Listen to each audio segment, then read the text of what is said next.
Hello and welcome to another episode of the Pick a Side podcast.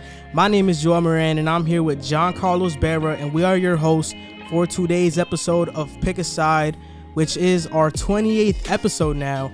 And this is going to be an NFL show. In this episode, we're going to discuss Josh Allen's rise, Lamar Jackson's struggles, Big Ben, Seahawks' explosive offense, if Philly should bench Wentz, how dangerous are the Packers, and we will make our predictions for the NFL Pick'em Week 3. So how'd you feel about this past week of football, JC? I was very upset just on the part of me being a Jets fan. It's actually really horrible. It's the third straight week of a really bad lopsided blowout. But other than that, around the NFL, I mean, there's been a lot of interesting things that have been going on, and there's a lot of good topics that we have in store today, so I can't wait to talk about them. Let's get into our first topic. This topic is about Josh Allen. See, I've been very critical of Josh Allen throughout the past season, throughout when he got drafted to the Bills, and even as of recent, but I'm going to be the first one to admit right now that I couldn't have been more wrong about Josh Allen. Josh Allen looks amazing. I mean, he's second in passing yards, only behind Dak, and I'd say that they're better than Dak because Dak is playing from behind while Josh Allen is having the lead and still being able to throw for so many yards in a game. And then you see he's second in touchdowns, 10 touchdowns and 1 pick, and that 1 pick wasn't even his fault. Tyler Kroft has got like the ball ripped out of his hands, and he had 10 passing touchdowns. I mean, he had 20 passing touchdowns last year. He already has 10 this year in 3 games. So what do you feel about Josh Allen right now? Okay. I want to start off by saying I definitely see an improvement in Josh Allen's game. The Bills surrounded him with the number 1 receiver, Stephon Diggs. The weapons are there. The running backs are there. The line is there. So, yes, I will say he has gotten better for sure, but I still want to see more. It's been a really short sample size. I mean, he's came off playing the 0-3 Jets, the 1-2 Dolphins, and he almost blew a lead against the Rams last week. The Jets and the Dolphins defensively aren't there. But in terms of just his overall play, his accuracy has definitely gotten better. His completion percentage jumped up. And his touchdowns, like you said, it's already, week 4? And he's already halfway there to what he got. And there's plenty more games to go. The next few weeks are going to be really interesting for me to see for Josh Allen. I mean, he's got the Raiders, the Titans, the Chiefs, Patriots, Seahawks, Cardinals, Chargers, and Steelers coming up. These are all really big games coming up. So yes, I have seen the improvement. I would like to see him take his game not to another level just yet, but I'd like to see him step up against these teams that are all playoff teams, some even title contending teams. So this doesn't take away from the fact that in the first 3 weeks, he's been balling. I think you said he's second in touchdowns behind Dak. Yep. Amazing. No, second in passing yards. Second in passing yards. But he's second in touchdowns, too. Second in touchdowns, too, behind Russell Wilson. So, I do see a lot of major improvement in his game, but I want to see more. These next couple games are going to tell a big story on the future of Josh Allen, and I'm excited to see. But so far, he looks really good. You know, I'm going to talk about the point that you made about the teams that he has coming up, but there are a lot of twos in Josh Allen's resume right now. He's second in passing touchdowns, second in passing yards, and he's second in QB rating at 124.8. And last year, he was at 85.3. So he's jumped up from being a good quarterback to one of the best in the NFL. Definitely. His QBR this year is 88.7, and last year was 47.9. So he's made a tremendous jump. And the biggest knock on him was his deep ball accuracy. But I was watching the Rams game, and the balls he was throwing to Gabriel Davis, Josh Allen has significantly improved, and I think people need to give him his respect. And I was definitely wrong about him.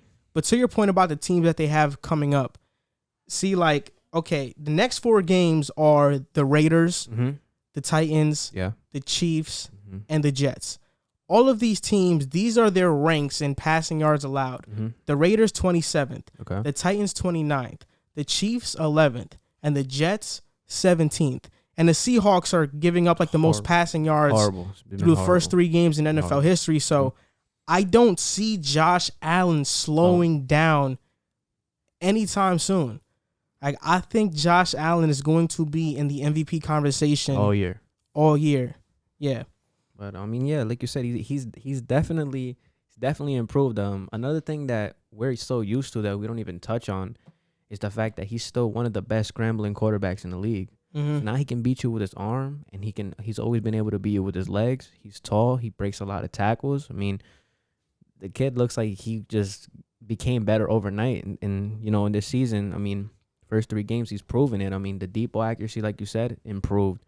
Throwings improved. Completion, yards, everything, touchdowns have improved. So it's definitely been fun to watch. Not on the side of being a Jets fan, but in terms of being a football fan, it's fun to watch, and it's good to watch Josh Allen take that next step. And like you said, I do agree with you. I think he will be in the MVP discussion for the rest of the season. So. Yeah. And that draft, we're Jets fans, so of course we don't like. I'm not gonna hate Josh Allen for playing as good as he's playing, but of course we don't like that. That's their quarterback. How it's panned out, yeah. Because in that draft, when we selected Sam Darnold at 3, we thought we got a steal. We thought, wow, we got our guy finally. The Giants passed on him, right? Took Saquon, yeah. The Giants passed him, and we got the 3rd pick. Mm-hmm. But in my opinion, I feel like even if Josh Allen were to go to like a Jets or a Browns, he'd still be okay, but he wouldn't be what he is now. Definitely. I mean, the thing about it is I think people underrate this part of football so much is the coaching and the weaponry. Dermot's a good coach. Josh Allen, he goes to Brian Dabble. I might have mispronounced his name, but that's their offensive coordinator. Mm-hmm. They have a great system, a great culture. Lamar Jackson goes to John Harbaugh, goes to Baltimore. If these guys would have got stuck in Cleveland or New York with the dysfunction that they have, it would have just been tough to watch. We see a different side of the coin for sure. What I wanted to talk about is that I think it's finally time to admit that Josh Allen and Lamar Jackson are the best 2 quarterbacks that came out of the 2018 draft. No doubt about it. Who was there? Baker? Not better than any of them. Sam Darnold. Josh Rosen. Josh Rosen. I mean, he's not even starting outside of his little stint. He hasn't really been doing anything. So, I mean, it's definitely fair to say that Josh Allen and Lamar Jackson are definitely the top tier quarterbacks of that draft. And I know everybody that's passed on them that could have had them is upset. So, I mean, I agree. They are the 2 top quarterbacks in that draft. How much of this do you think it is organization-wise surrounding Josh Allen every year with better weapons? I think it's all organization because just look at the example with the Jets, right? I mean, last year, realistically, our weapons weren't too far off from what Josh Allen had. I think the Jets had better weapons. You look at the Bills, they have Cole Beasley, John Brown, and really Dawson Knox, and Devin Singletary, right? And they had a better offensive line, of course, than us and the Jets. But the Jets had Robbie. I think him and John Brown are pretty equal, comparable. Like one could you could go either way. They can both burn you deep. Cole Beasley and Jamison Crowder, like they're kind of like the same guys, right? Yeah. And then Chris Herndon, who was injured last year, but Chris Herndon and Dawson Knox, or even like a Tyler Kroft, like they're pretty much the same guys. And then Le'Veon Bell and Singletary, like last year, that's Le'Veon Bell 10 times out of 10. Yeah. So what the Jets needed to do was to bring in a number 1 wide receiver like a Stephon Diggs. I mean, there were 2 in the trade market, Stephon Diggs and DeAndre Hopkins. The Bills did the right thing, and they said, let's bring Stephon Diggs here. And even I think last year, they tried to surround Josh Allen with a great wide receiver. They traded for Antonio Brown. Yeah. But Antonio Brown refused to play there, which now in hindsight was a mistake. Yeah, but they were trying to surround Josh Allen with weapons. It's crazy that in year 3 in Sam Darnold's career, he has worse weapons now than in his rookie year. It's horrible how the Jets have mismanaged Sam Darnold's career, and all we can do is praise Buffalo's organization for surrounding their franchise quarterback. Yeah, I mean, definitely. I think he was like the first Bills quarterback since Jim Kelly to pass for like 300 yards in 3 straight games. Yeah. I mean, Josh Allen really does look phenomenal. And Bills fans should be really happy about the quarterback the team they have in their future. And even talking about the Rams game, you were talking about how they almost blew that lead, but watching the game, it really did not feel close. Like when the Rams came back, it was off like that fluke interception that should have never been an interception. It was off the fumble that Josh Allen had that Aaron Donald forced, which probably shouldn't have been a fumble either. I mean, just for the Bills to win that game, convert multiple 3rd and 20s, I think it's just a testament to their character and how good they're going to be in the future. Definitely. I like the Bills moving forward a lot. So this other quarterback we're going to talk about is the quarterback in the 2018 NFL draft. He's the MVP. It's Lamar Jackson. Right now, everybody has a sour taste in their mouth about Lamar because they just lost to the Chiefs and he didn't have his best passing performance against them. But do you think that this is the year that Lamar Jackson wins his first playoff game? He's currently 0-2, lost to the Chargers and lost to the Titans. So, to answer your question, based off the record, 0-2 in the playoffs, based on the type of ways he lost those games, couldn't throw the ball, I'm going to lean on an I really don't know. Lamar Jackson, like you said, I mean, he hasn't shown me that can be a consistent thrower of the football. Last year against Tennessee, they took him out. They took away his outside runs, him being able to make those spectacular plays, all gone. Forced him to beat him from the pocket. Probably the worst game he's had in the season. Even going back to his rookie year against LA in the playoffs. Bad first playoff game. Couldn't throw the ball as well. So, I mean, when the run is taken away, he hasn't shown me that he can throw. I mean, there was the last game against the Chiefs. To his defense, there were 5 key drop passes, one by Mark Andrews in the end zone that could have helped him. But even then, he only had 97 yards, and they took away the run, and he just wasn't able to convert with his arm. So if I'm an NFL team and I'm playing Lamar Jackson, I'm game planning him, why am I going to switch my game plan? I'm going to take away the run, and I'm going to force that guy to beat me with his arm. Stats say he's 0-2 when he's forced to throw in the pocket. So it's a resounding no because I just don't think he can do it with his arm. But then again, the Ravens team is so good all around that he should win. So I'm just going to lean with it. I don't know because he hasn't shown me that he can win with his arm when the run is taken away. That pass that Andrews dropped in the end zone would have certainly helped Lamar Jackson. Definitely. And it would have helped me. I had Lamar Jackson in fantasy. I was banking on him to have a great performance so I could win my game in the league. So I was pretty disappointed in that. I thought Lamar was at least going to crack 20 points in PPR leagues, but he didn't. But to the question, is Lamar Jackson going to get his first playoff win? He better. Yeah. I mean, he better. I mean, Lamar Jackson better. The only team that's better than the Ravens top to bottom roster-wise is probably the Chiefs, and maybe not even the Chiefs. We just know that they're better because of their game plan. Yeah. But top to bottom, I mean, the best defense in the NFL, I think they're number 1 ranked. I could be wrong. They're definitely top 5 for sure. The offensive line is okay. They lost Marshall Yanda. The interior of their offensive line has gotten worse, but their tackles are still pretty damn good. And people seem to forget that this Ravens team is built to run the ball. Yeah. It's built off the strength that Lamar Jackson has to use his legs. So when people talk about that they don't have receivers, they don't have this and that, they aren't wrong. But that's because this team was built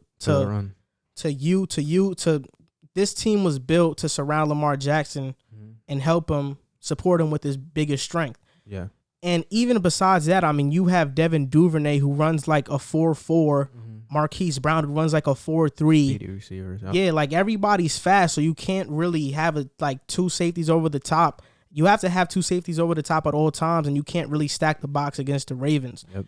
But to talk about just Lamar himself, and you mentioned that stat about 0-2 in when he's forced to throw in the pocket. Yeah. I haven't seen that stat, but I was doing research before the podcast, and he's won more times than he's lost when he's thrown 30 or more times. But from the games that I've seen, when he's went up against the Chiefs, when he's went up against the Titans, or he didn't go up against the Titans, but when they've been trailing, it's hard for them to come back. And I'm not sure if that's on Lamar Jackson or that's just how this team is built. Because when you're a run-first team, you're banking on having the lead and chewing up clock so you can win the game. But when you're down 2 touchdowns and you can't really run the ball, takes away their game plan. Yeah, there's nothing really to go to. But the Ravens should at least win a playoff game or 2. They definitely should. If they lose to the Chiefs, I'm totally fine with it. If they lose to the Chiefs, I don't really care. But you can't lose to Tennessee again. Yeah. You can't lose to even a team that they're good right now, but even a team like Pittsburgh, I feel like you should beat them. You can't lose to these teams that aren't favorites. To these bottom tier playoff teams, right?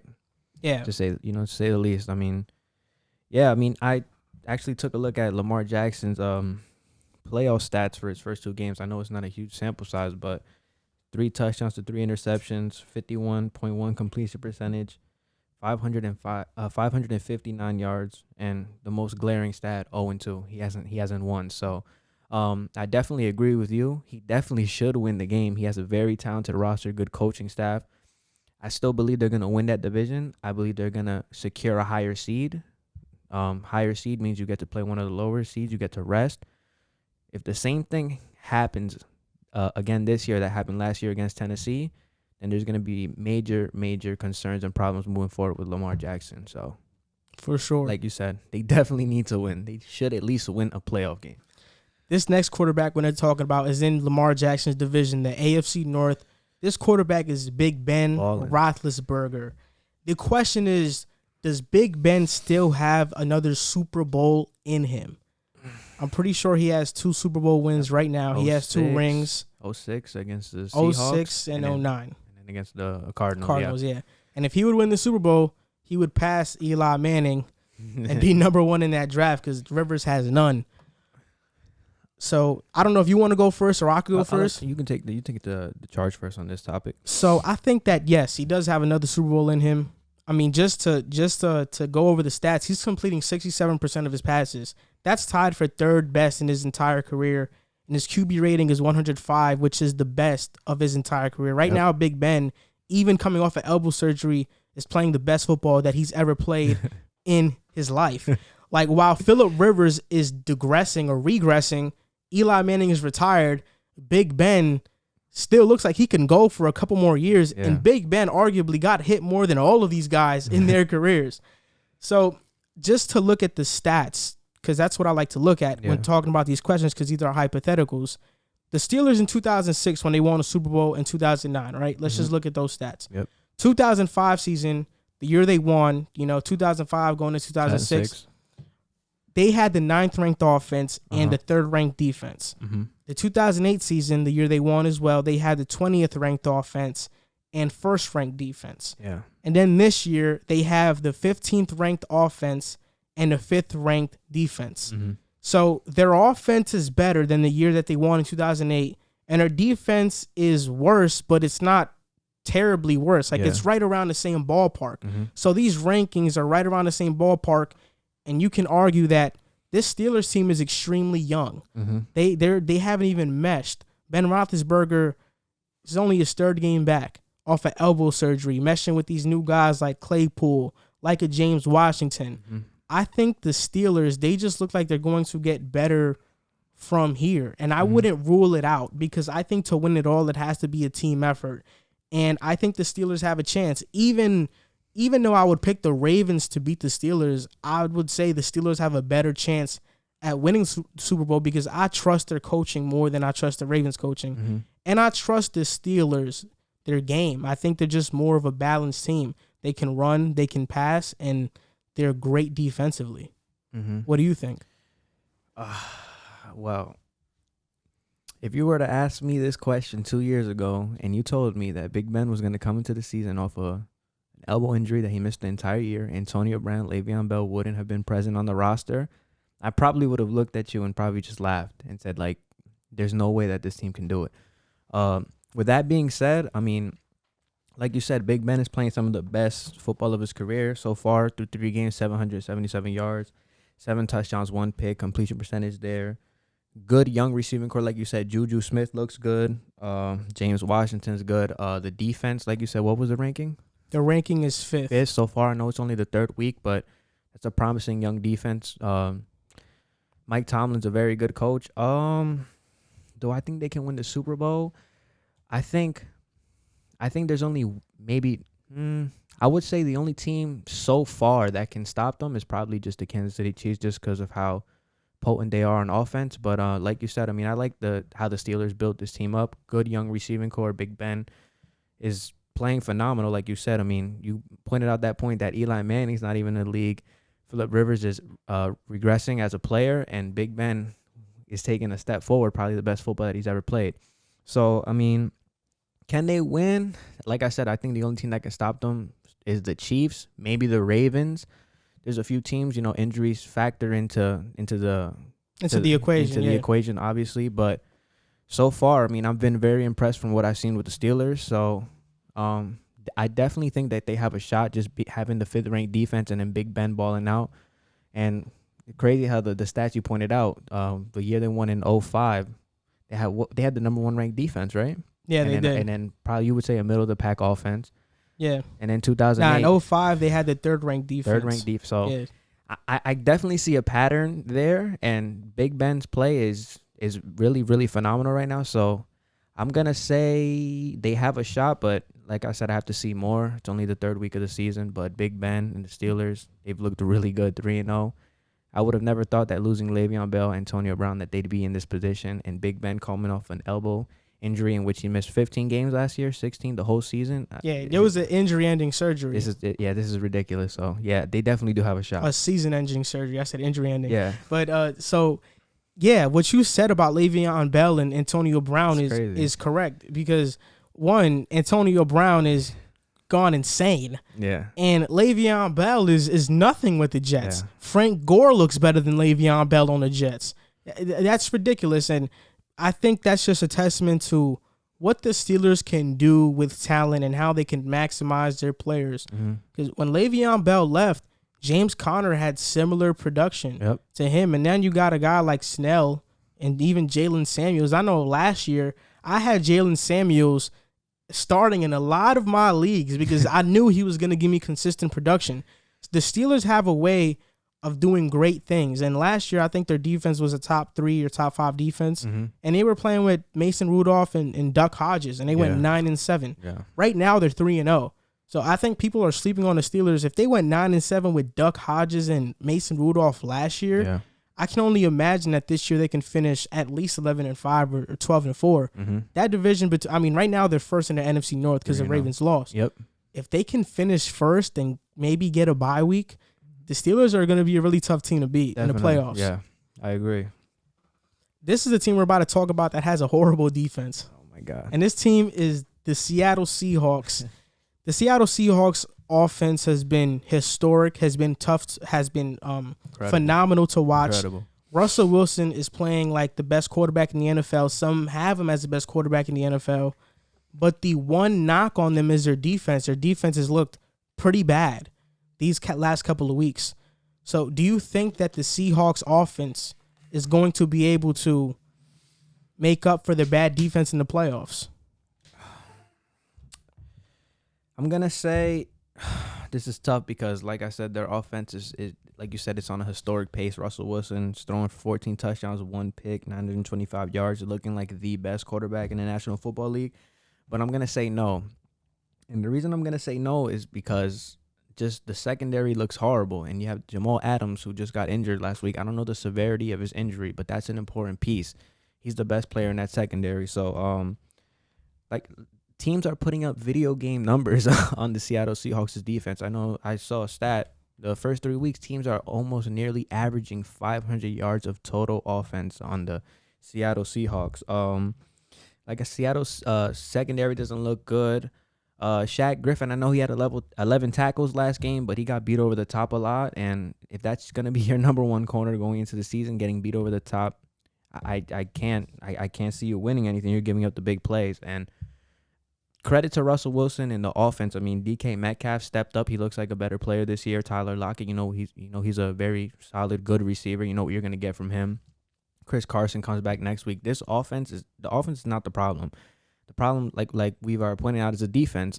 If you're going to go into every game going into a shootout, it's a recipe for disaster. At some point, all these championship teams, most of them, if you look back at the history of the Super Bowls, they all have at least somewhat solid defenses. So, or they played elite. Like last year, the Chiefs weren't great defensively. Yeah, but during the playoffs, they were an elite defensive team. Yeah, I mean, the only upside I see for Seattle's defense is their run defense. I know they're allowing maybe 66.7 yards per carry. So that's good. Getting pressure to the quarterback, they don't have very many sacks. And this goes back to Jamal Adams. We know how good he is from the Jets. He's another guy who's like a hybrid. He can go in, he can get sacks. He led the Jets in sacks last year. So you're losing a guy who's valuable in their secondary. and then a guy that's valuable inside the box to help him stop the run and get sacks. So, no, they can't win with their defense playing like this, giving up 500 yards of total offense. Do I think they're gonna be this bad all season? No, but I definitely won't pick them going to the Super Bowl if their defense is gonna be bottom 25 in the league defensively. Yeah.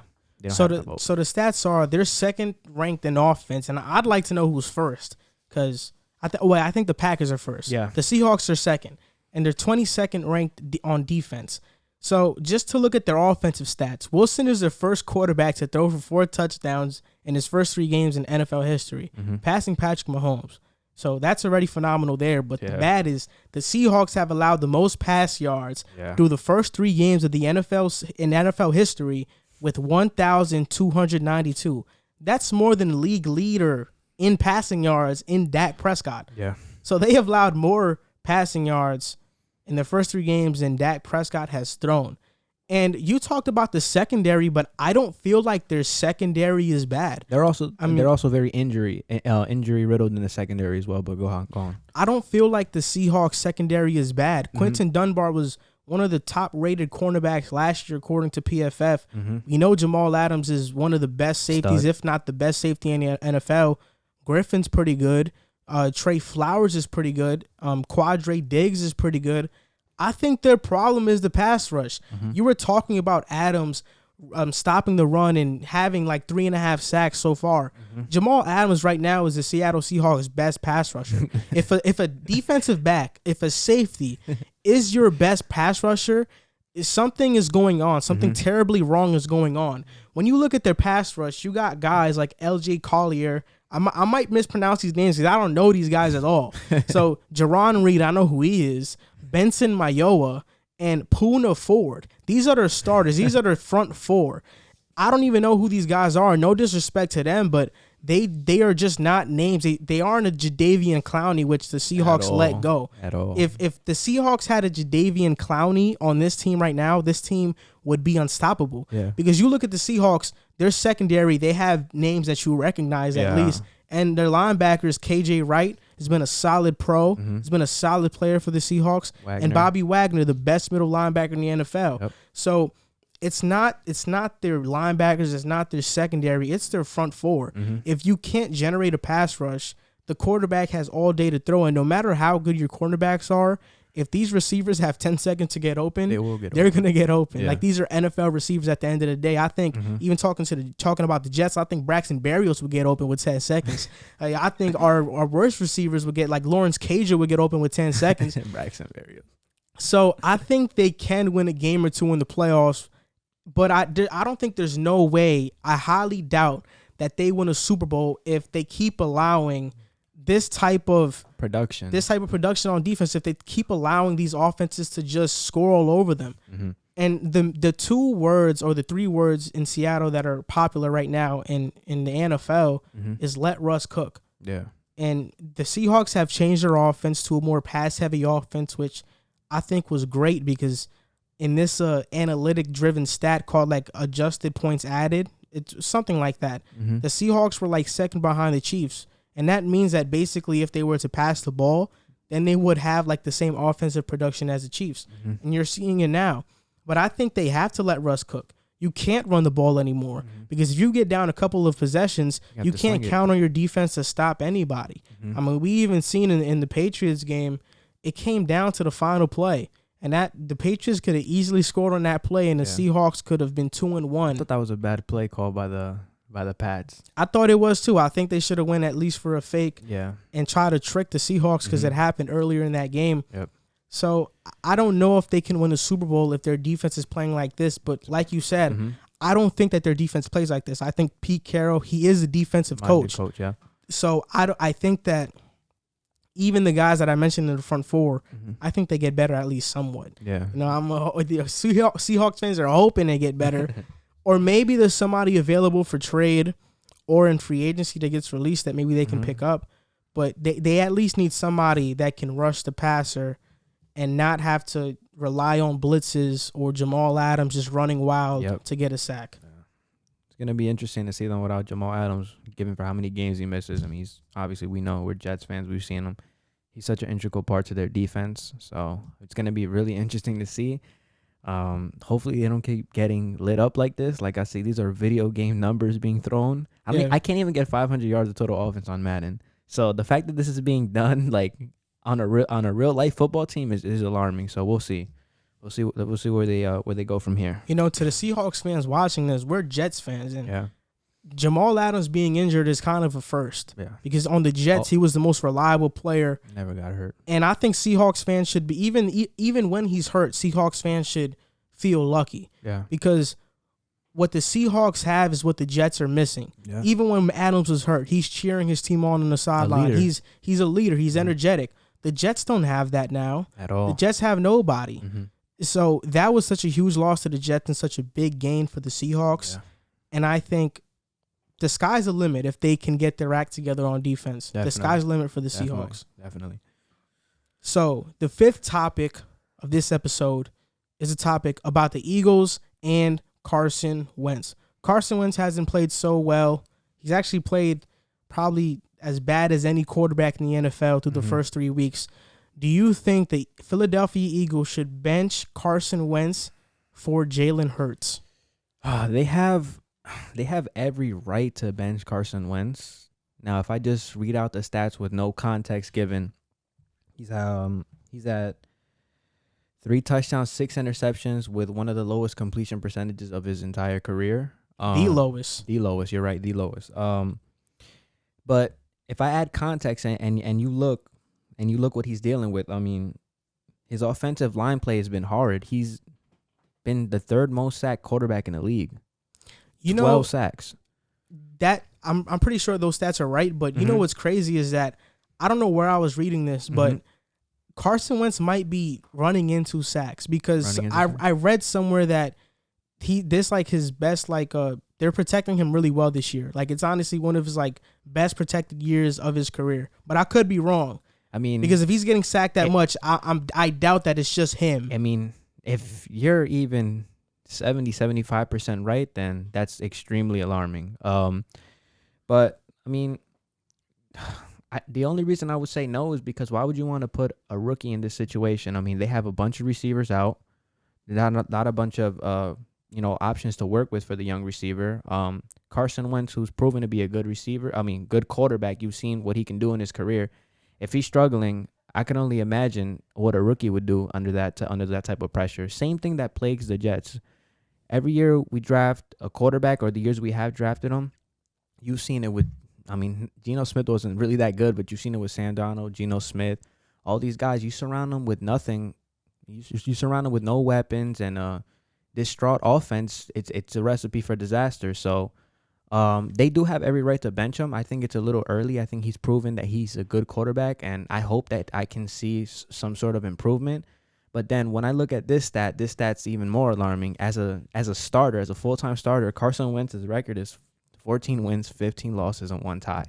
So for the sake of Carson Wentz, he has to start producing soon. Wait, 14 wins, 15 losses, and what, like the last? And 1 tie. That's for his career? That's for his career as a starter. Maybe wrong, but I'm pretty sure that's... Yeah, because I'm thinking like Carson Wentz played way more than that, but let me check. Let's see. I think I saw that online. So he's 32-26-1 as a starter. Okay. So, pardon me with that stat. What was it? What is he? 32-26-1.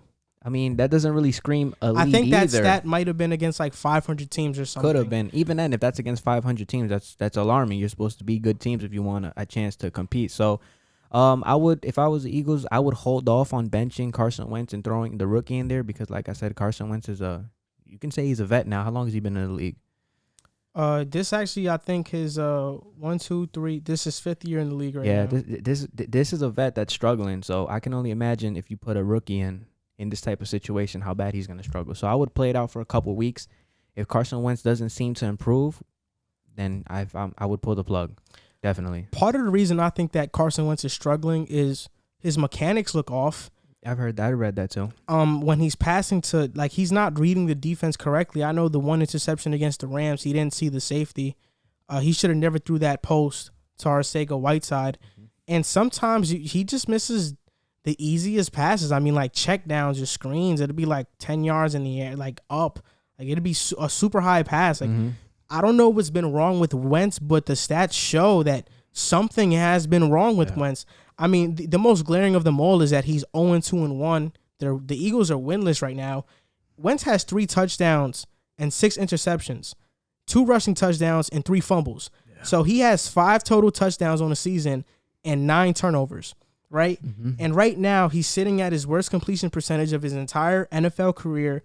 In the last 3 seasons, he's had 7 interceptions in each season, right? He already has 6. One more, and he's tied for what he had in the last 3 years in each season. So what is wrong with Carson Wentz? And PFF, this stat is from PFF, he has a 68.9 passer rating from a clean pocket. There's no other quarterback that's below a 70. He's the only quarterback that's below 70, and that's from a clean pocket. So, and I think even PFF has talked about it, that he's playing like the worst quarterback in the NFL. Looks like and it. I don't doubt it. I mean, these stats are extremely alarming. This is somebody you're paying $100 million to. He's the franchise quarterback. And to his defense, his receivers are hurt. Jalen Reagor, who I'm really high on, got out. Alshon Jeffrey has been dealing with nagging injuries. Deshaun Jackson as well. So, I mean, I think to end off the game the other day, they had like Greg Ward and Arcega Whiteside and a bunch of these guys, and they have 2 good tight ends in Zach Ertz and Dallas Goedert, but tight ends aren't going to really win you games in that offense. Maybe if it was San Francisco, they could, because San Francisco's offense is oriented around tight ends, but Philadelphia's isn't. But to the question, I wouldn't bench Wentz yet because, like you said, why would you put Jalen Hurts in this situation? But not only that, you've invested so much into Carson Wentz. If you bench him, it's over. Yeah. You cannot put him back in. It's over. You can't put him back in. So the Eagles have to be 100% sure in Jalen Hurts and how good he's going to be if they were to bench Wentz. What I could see happening in Philadelphia is a situation similar to what happened in the 49ers and when they went on their Super Bowl run, I think in 2010 or 2011, when Alex Smith was playing lights out, which is different than this case because Carson Wentz is playing horrible. He's playing horrible. But he got hurt. And then Colin Kaepernick, a young quarterback, came in to the Super Bowl and was phenomenal. And I'm not saying Jalen Hurts is going to take him to the Super Bowl, but I'm saying Carson Wentz is injury prone. Yeah, of course. We can't. There's at least a 70% chance Carson Wentz gets injured, and God forbid he doesn't, because we want everybody to stay healthy. But if Jalen Hurts comes in when Wentz gets hurt and he balls out, this is going to be his team. Yeah, for sure. This is going to be his team. But I think Jalen Hurts still, he should use a year to learn. I think he's going to be a good quarterback. He can run. He's a dual threat quarterback. He's a pretty good passer.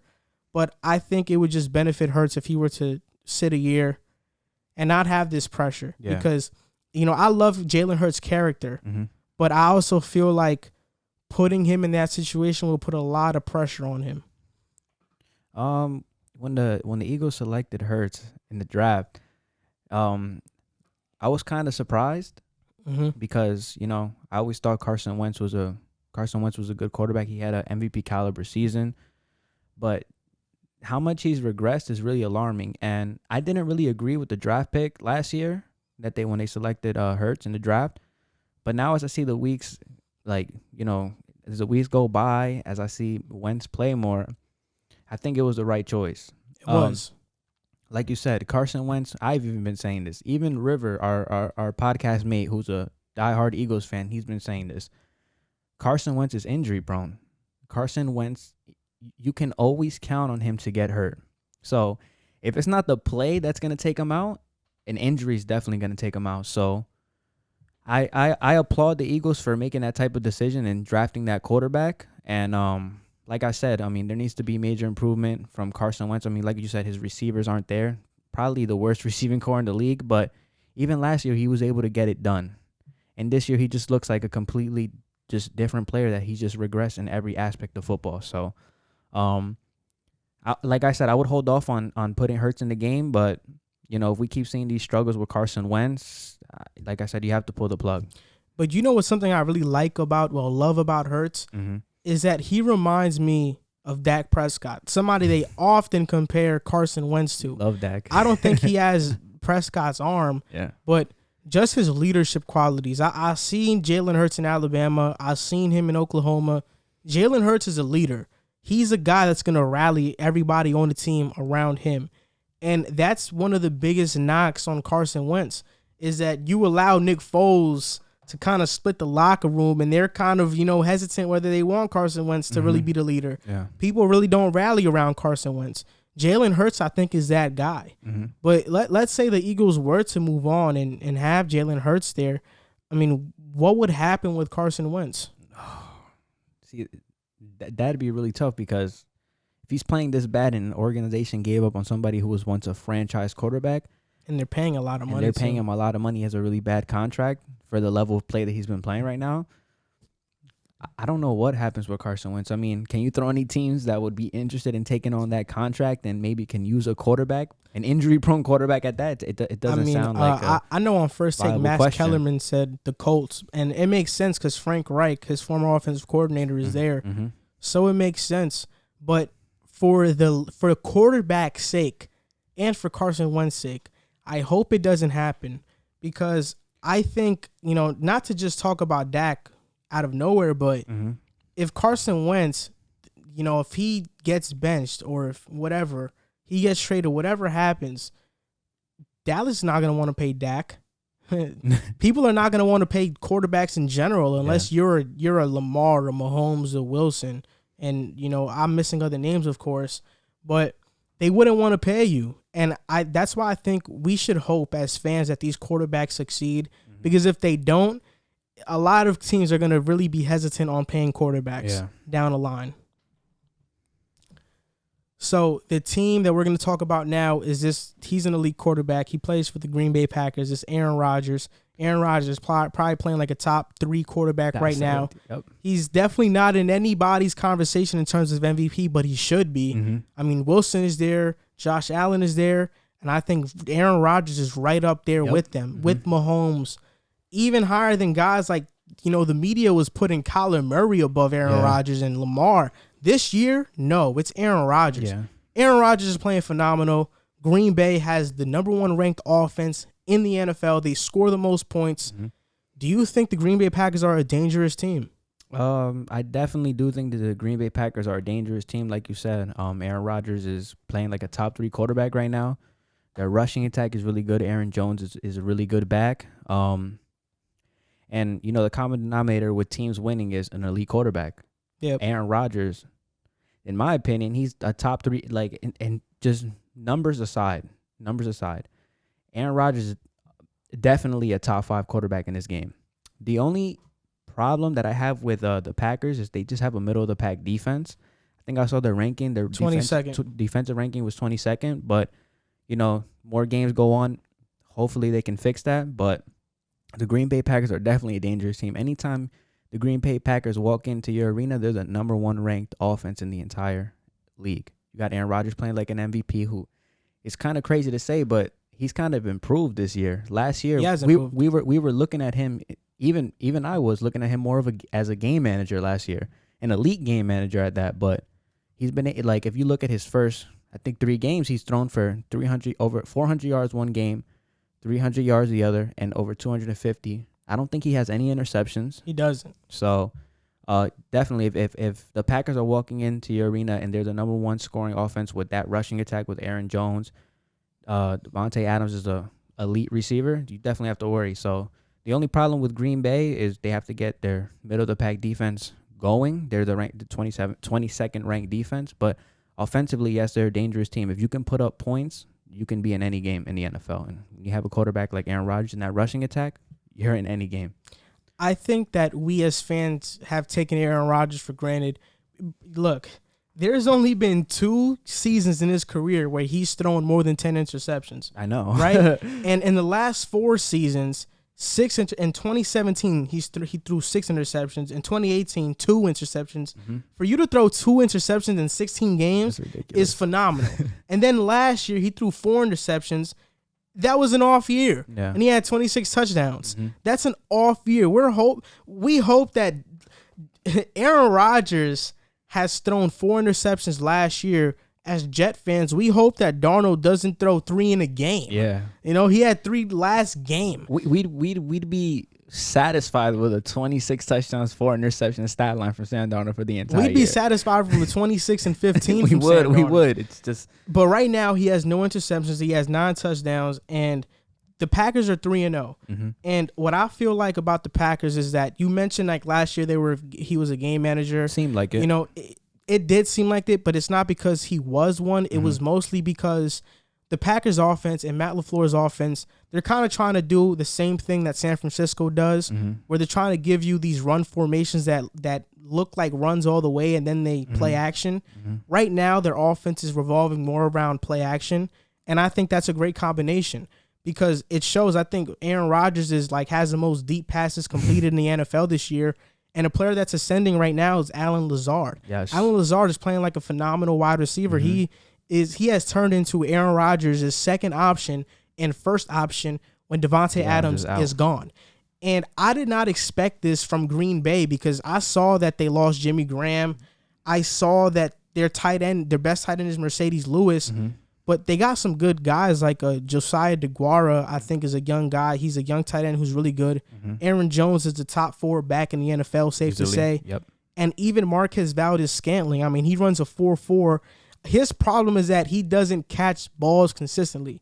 But if he were to make those grabs, then the amount of yards that he'd have in a season would be crazy. Yeah. But the Packers, like you said, their defense is 22nd. And I really, that's the only question mark. I mean, they lost Blake Martinez, Kyle Fackrell, I think BJ Goodson as well.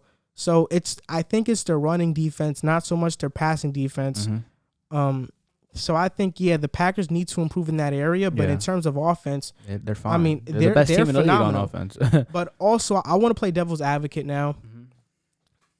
Even though the Packers are 3-0 and do have the number 1 offense, I don't think they finish with the number 1 offense in the NFL because the 3 games that they played against the Vikings, their defense is totally collapsed. I mean, they have rookies starting at corner and just young players. They have no pass rush. Yannick is their best pass rusher. Danielle Hunter isn't there. Michael Pierce opted out. Vikings were in an impressive showing. Then you have the Lions, who were like one of the worst defenses last year. And my voice cracked there, but they were one of the worst defenses last year. And then you had the Saints, and the Saints really haven't been that great to start, and they didn't have Michael Thomas.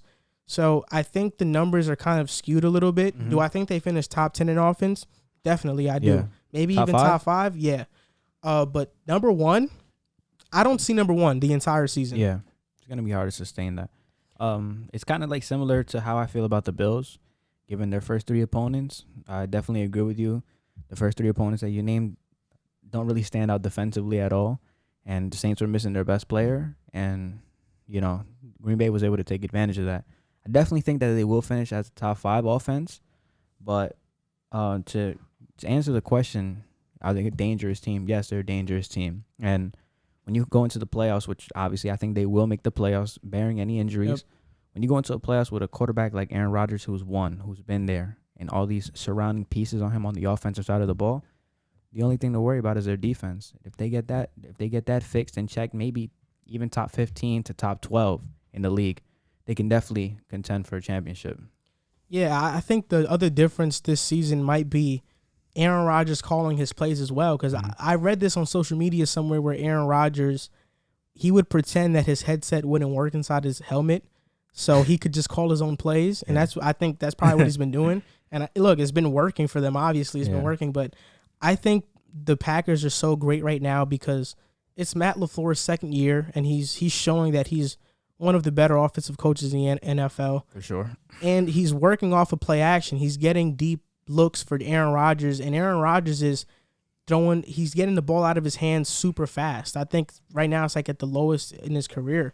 So he's getting the ball out of his hands really fast. Their offensive line and is really he's throwing for more yards than he's ever done before. So I think, in hindsight, I know 2 years ago it was a big question mark. There was a rivalry between Rodgers and McCarthy. I mean, based on how the Cowboys look now and how the Packers look now, Aaron Rodgers won. Yeah. Aaron Rodgers has won, most definitely. Yeah. And honestly, for any Packers fans listening, I want to hear your take on what you feel about Mike McCarthy. Yeah. And what you feel about Matt LaFleur and your new coach now. Yeah. Because I'd be ecstatic. Yeah. I'd be ecstatic. Definitely an offensive guru. I mean, the Cowboys have been putting up a lot of points, though. So they have been putting up a lot of points. Dak Prescott's been playing well. So, I mean, we'll see as the season continues. But they were putting up a lot of points last year. They were. So we're going to go on to our final topic of the episode, NFL Pick'em Week 4. And for this Pick'em, we're going to do it a little bit different because Riv is not here. So all three of us don't have to give our takes. Yeah. So therefore, when I ask you who you have in this game, I want you to give me a reason why. Okay. So first game, that's tonight, Thursday Night Football. Broncos versus Jets. Who do you have? The battle of the number 1 pick. I'm going to say the Jets win this game just because the Broncos are down to the third string quarterback and they have a lot of injuries on the offensive side of the ball. I can't see the Jets losing to a team that's this depleted, so I got the Jets winning this game. Actually, I don't. I wish the Jets do lose this game because me too, you're right. I've heard somewhere that even if they lose, Adam Gase isn't going to get fired, so it's whatever. Secured, yeah. But I guess this is just for the number 1 pick. This is why, because we have to get that pick. The Jets have to get that pick. Yeah. And this game might make or break if we get it or not. Yeah. But I think that I'm not sure if Jamison Crowder's playing, but I think the Broncos win this game. And the reason I say it is because I think the Jets look abysmal on offense. Yeah, oh my God. And I think the Broncos defense, even though they have a lot of injuries, Von Miller's out, right? Yeah, he's out, in Jarrell Casey too. Yeah. AJ Boye, I think, is out too. I still think that Vic Fangio is a pretty good defensive coordinator. And based how Sam Darnold has been playing, I think that they can create a lot of turnovers out of Sam. Okay. And even though I hope it doesn't happen, because part of me is hoping Gase really sucks, and another part of me is hoping Sam doesn't suck. But for Gase to suck, Sam has to suck. So, I think that the Broncos win this Thursday Night Football game. Okay. Second game, Saints versus Lions. I have the Saints in this game. The Lions have been really bad on defense, like you pointed out. Alvin Kamara is looking really well. I think they're going to start leaning on him more towards this season. Drew Brees hasn't really looked like himself, but I still think the Saints are a comparable enough team to beat an opponent like the Detroit Lions. So I got the Saints. Fresh off a win against Arizona, I think the Lions beat the Saints. The Saints are 1-2 right now. There's a lot of uncertainty in New Orleans whether Drew Brees can still win. I think that the Lions win this game.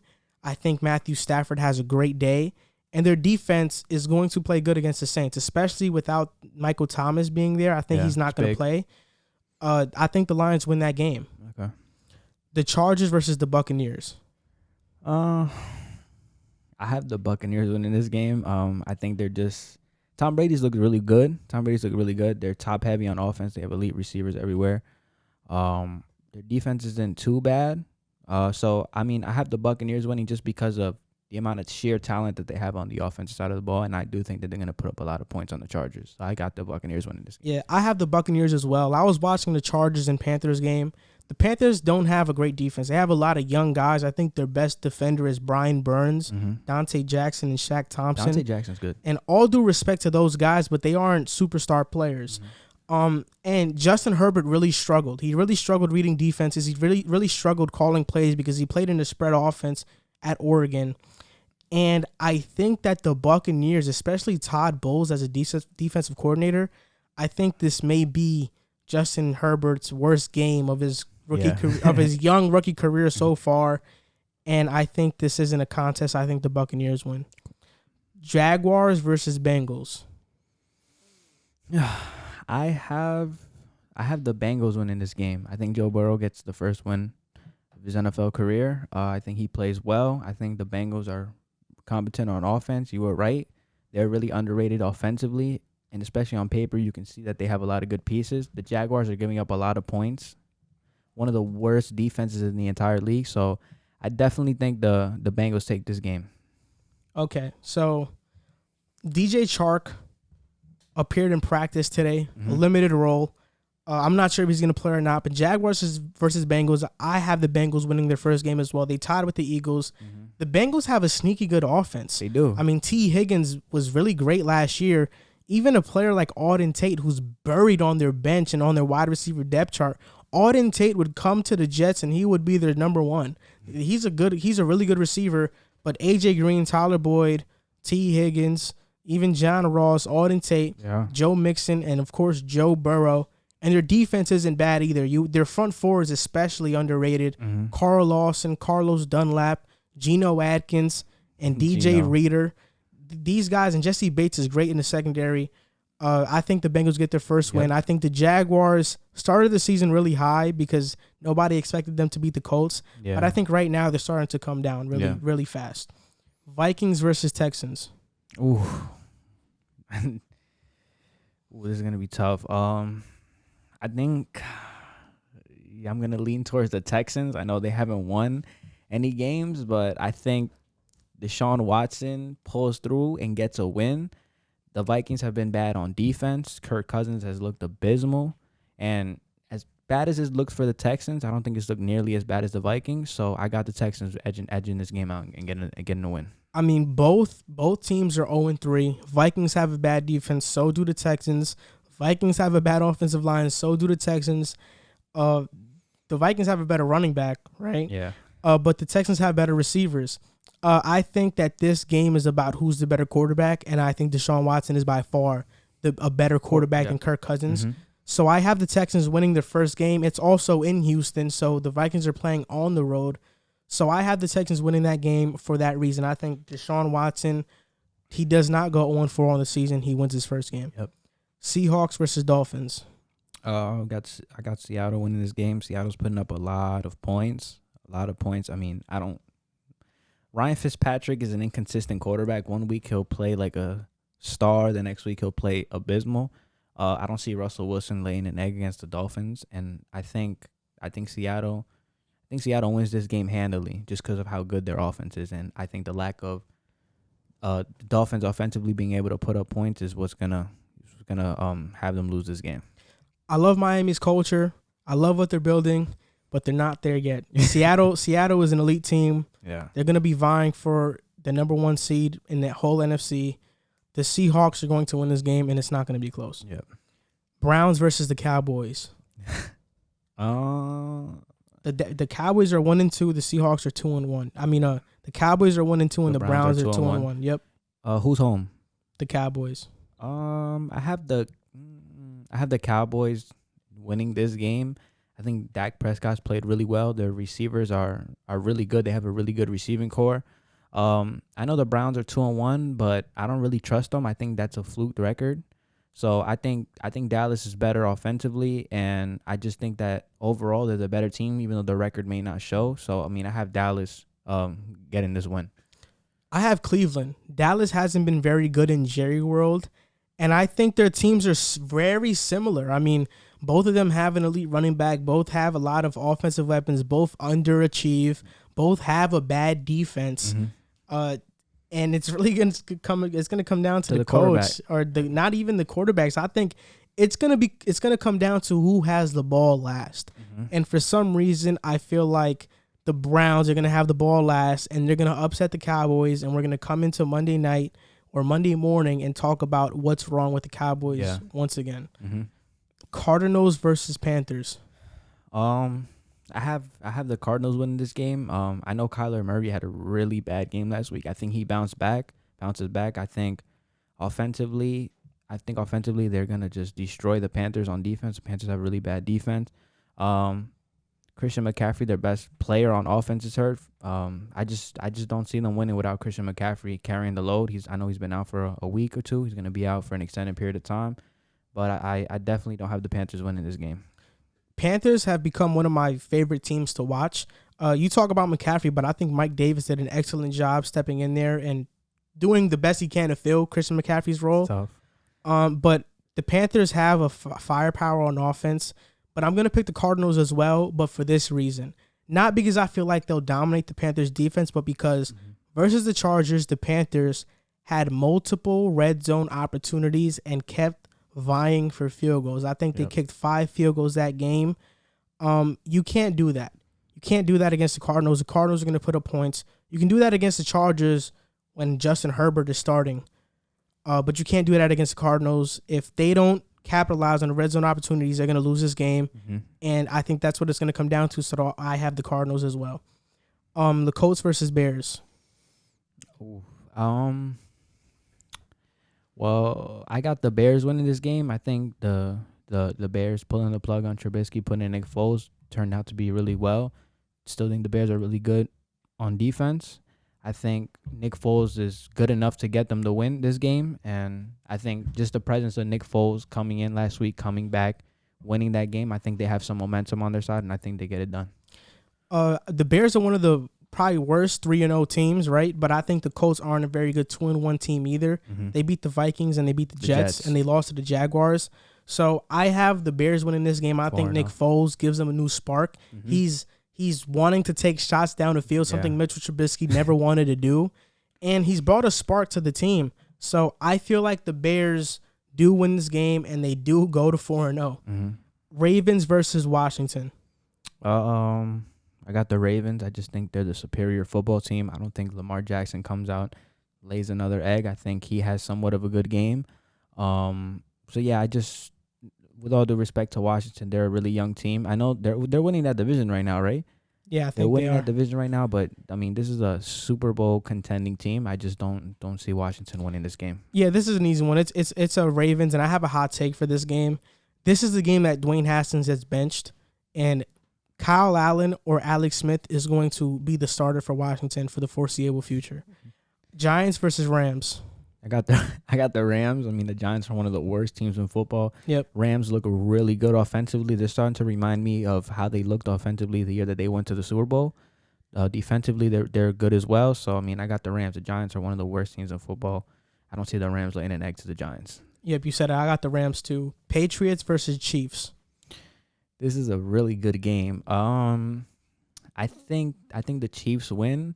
I know Cam has had solid starts. I just don't see them offensively being able to hang with a team like the Chiefs who are just so potent on offense. So I got the Chiefs winning. I think it'll be a close game. I think the Patriots defense is pretty good enough to not stop the Chiefs, obviously, but I think their defense will hold them in the game. I think that their problem is going to be scoring the football. I don't think they can match the Chiefs' offensive power. So I know it's hard to believe, but the Patriots are as good on offense as they are on defense. They're 11th ranked offense. They're 11th ranked defense. You can't beat Kansas City if you're their 11th ranked defense. Yeah. I think that the Kansas City Chiefs win, and I think it'll be a closer game than people expect. Mm-hmm. But I think the Chiefs win. Bills versus Raiders. I have the Bills winning this game. I have them going to 4-0. I think, like you said, the Raiders have like the 26th, 27th pass defense in the league. I think Josh Allen's MVP leap continues this week. I think they get an easy win against Oakland. Yeah, the Raiders do have the 27th ranked pass Oakland, defense. Pardon me, Las Vegas. Las Vegas, yeah. Wow. The Raiders do have the 27th ranked defense in the NFL, but not defense, but they allow the 27th most passing yards. Mm-hmm. So I think the Bills do win. I think Josh Allen continues on his MVP race and journey. Yep. And the Bills go on to 4-0. 49ers versus Eagles. I got the 49ers. I mean, the 49ers have looked good against bad teams. I know that's kind of weird to say, but they blew the Jets out of the water, injuries. They blew the Giants out of the water, injuries. This is another team they're going to play full of injuries. Carson Wentz hasn't looked good. I think the 49ers will win this game handily. Okay, so I agree with you. You mentioned that the 49ers have beat bad teams, but right now the Eagles are a bad team. They lost to they tied with the Bengals. They lost to Washington. And who else did they lose to? They lost to the Rams, right? Yeah. So the Rams were a good team, but the Eagles are not a good team right now. I think the 49ers win that game. Mm-hmm. And the 49ers, even with all their injuries, Kyle Shanahan finds a way to get it done. Yep. And that team finds a way to get it done. Falcons versus Packers. Monday Night Football. I think this is going to be a better game than what a lot of people think. I think the Falcons score a lot of points. Obviously, the Packers are the number 1 ranked offense in the league. But I have the Packers winning this game just simply because of the fact that if they're up, they can hold the lead. Atlanta's been up; they've blown every lead. So I think it'll be a shootout, but I think the Packers are in the end gonna win this game. I don't trust Atlanta. Yeah, I mean, you said the Falcons can score points. They've been up in every game this year, and they've lost every game, surprisingly, but not so surprisingly because that's what Atlanta's known for. Mm-hmm. I think that I want to pick Atlanta because I just want them to win their first game of the season because they've deserved to win every game this season. Mm-hmm. But I do think that the Packers are going to win this game. I think Aaron Rodgers has another phenomenal game. And pardon me, the Falcons didn't have a chance against the Seahawks. Yeah. But the other two games they did, and they blew those leads. But the Packers win this game, and I have the Packers. So this does it for this episode of the Pick a Side podcast. If you guys enjoy our content, please share it as it helps us grow. Follow us on Instagram at Pick a Side Podcast and subscribe to our YouTube channel, which is at Pick a Side. And for those of you who would like to help out the show, you can donate to us on Patreon. To find our site, simply type in patreon.com/pickaside podcast. And you can look at the tiers and choose how much you would like to donate. You can donate for as little as $3 a month. That's less than a McChicken with some taxes and some French fries. Yeah. So thank you for your support. Thank you for watching, and see you next time.